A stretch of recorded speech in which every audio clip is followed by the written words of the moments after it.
যখন তোমার কেউ ছিল না তখন ছিলাম আমি, এখন তোমার সব হয়েছে পর হয়েছে আমি। কথাটা বলছিলাম আমাদের ক্যাপ্টেন জামাল ভুঁইয়াকে নিয়ে।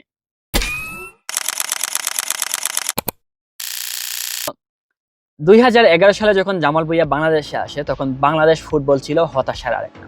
বাংলাদেশ ফুটবল খুঁজতে ছিল ঘুরে দাঁড়ানোর একটি কারণ, একটি আশার আলো। জামাল ভুঁইয়া হয়ে আসে সেই আশার আলো।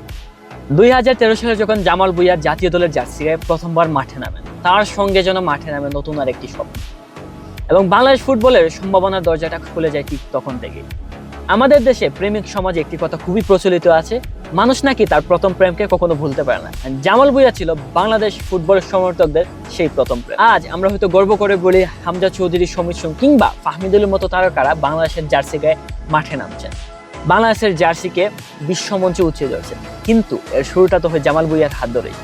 বাংলাদেশের লোকাল ফুটবল যারা ফলো করেন, লোকাল ফুটবল যারা দেখেন, তারা জানেন যে জামাল ভুঁইয়া মাঠের মধ্যে কতটা পরিশ্রম করেন এবং জাতীয় দলে এসে নিজের সবটুকু নিংড়ে দেন মাঠের মধ্যে।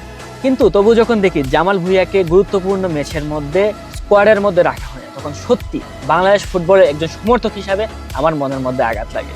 হ্যাঁ, আমি মানি জামাল ভুঁইয়া হয়তো আগের মতো সেই 90 মিনিট টানা 90 মিনিট খেলতে পারে না, কিন্তু তিনি কি একজন সাবস্টিটিউট হয়ে মাঠে নামতে পারেন না?